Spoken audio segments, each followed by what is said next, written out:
जनता को इससे कोई विशेष लाभ नहीं होने वाला है। ये लाभ आप कह सकते हैं कि 3 साल में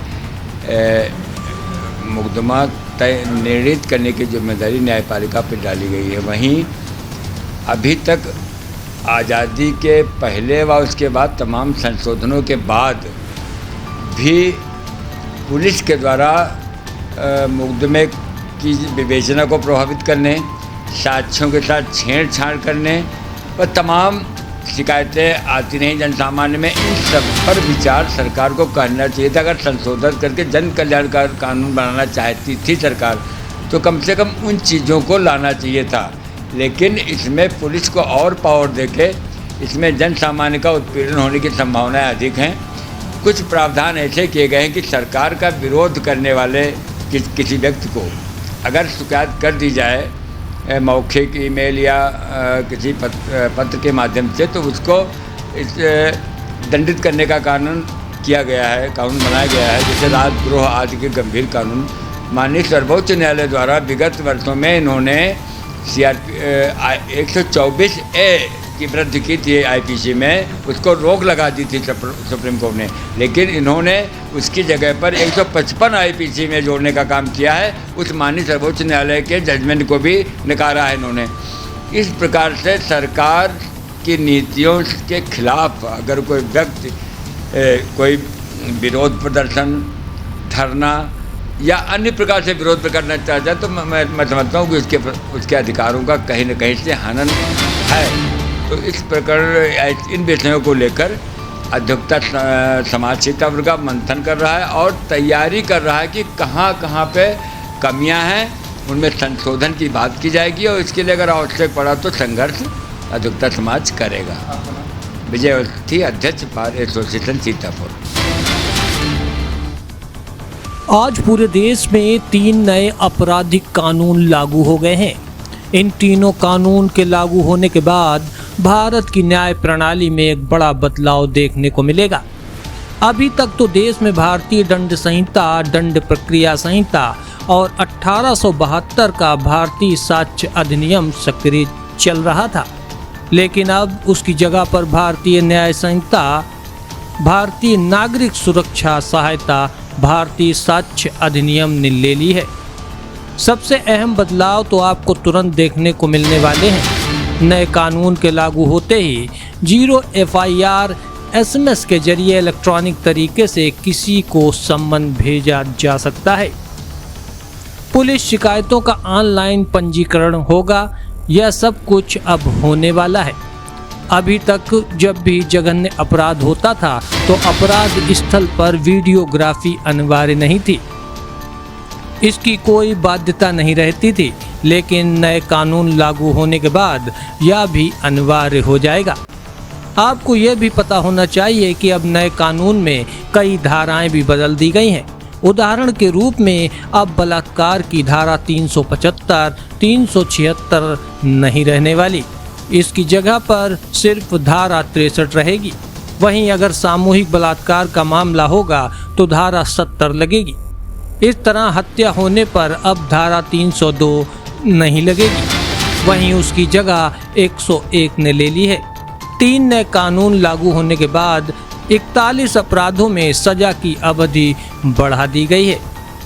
82 अपराधों में जुर्माना ज़्यादा कर दिया गया है। मॉब लिंचिंग और कुछ दूसरी ऐसी घटनाओं को लेकर भी नए अपराध बना दिए गए हैं। आइए आपको भी सुनवाते हैं कि कानून के जानकारों ने इस बदली हुई न्याय प्रणाली के विषय में क्या जानकारी दी है। Bureau report, Sadagati times. BNSS और नाम चेंज करके ही काम चलाया जा सकता था, या कहीं पे टेक्निकल थोड़ा बहुत सज़ा बढ़ाना था, घटाना था, उसको बढ़ाया जा सकता था। इससे कोई पब्लिक का फ़ायदा होने वाला नहीं है और एक अधिवक्ताओं को सिर्फ उकसाने का काम किया गया है कि अधिवक्ता चैन से न बैठे और ये लड़ाई लड़े भारत सरकार से। बस यही स्थितियां पैदा हो सकती हैं और पब्लिक को कोई फ़ायदा होने वाला नहीं है इससे। बुद्धि प्रकाश मिश्रा, पूर्व general secretary bar association Sitapur. कानून में जो संशोधन इनको करने चाहिए थे, जो समय की मांग थी, उस हिसाब से कोई संशोधन इन्होंने नहीं किया।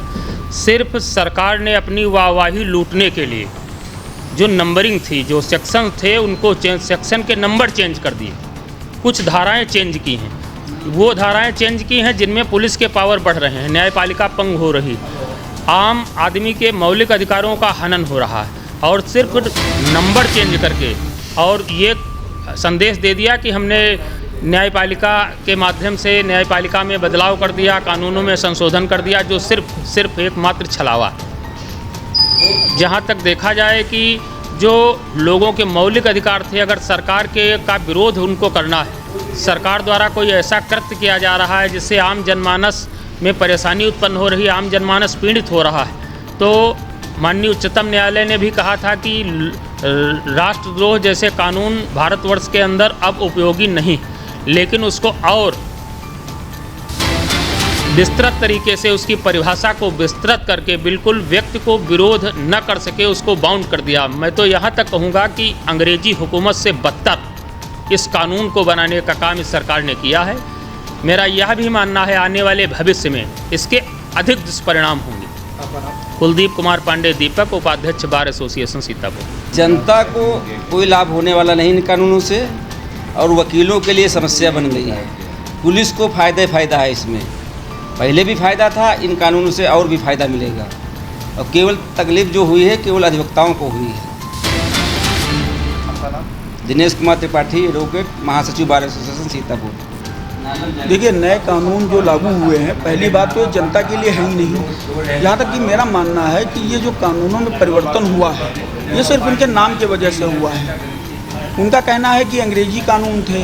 आप एक सवाल हमें इस चीज़ का सवाल बताए, सवाल का जवाब दीजिए कि अगर अंग्रेजी कानून हटाए गए, अंग्रेजी कानून की जो अंग्रेज़ों की आत्मा थी वो हटाई गई, तो धाराएँ वही हैं, सजाएँ वही हैं, सिर्फ नंबर बदल दिए गए। इंडिया शब्द जो था उसमें, उसको भारतीय करना था। इनको कानून बदलाव से नहीं मतलब था, इनको सिर्फ और सिर्फ नाम बदलना था। दूसरी चीज़, आप एक चीज़ बताइए, जैसे 302 था उसको 103 कर दिया, सज़ा में क्या बदलाव किया? कोई बदलाव नहीं किया। समय में जो आपने बदलाव किया, समय वो पुलिस को पूरा समय आपने दे दिया। आपने हमको कितना समय दिया? अधिवक्ताओं से, कितने अधिवक्ताओं से राय ली गई? भाई, जैसे कोई कानून बनाना होता है आपको, तो आप अधिवक्ताओं से राय लीजिए, जो समाज सबसे ज़्यादा उससे प्रभावित होता है। हमारे कई सीनियर ऐसे हैं जो 50-50, 60-60 साल की उनकी वकालतें हो गई हैं। आप एक चीज़ बताइए, वो जीवन भर वो किताबें पढ़े थे, अब आज से वो नए हो गए, सारा कानून उनके लिए अलग हो गया। 2-2 किताबें हम लोग लेके चलें, 20 साल तक हम डबल कानून पढ़ते रहें, 302 का 103 हो जाएगा, 103 का 302 हो जाएगा। सरकार को सोचना चाहिए। आशुतोष वाजपेयी, उपाध्यक्ष बार एसोसिएशन सीतापुर।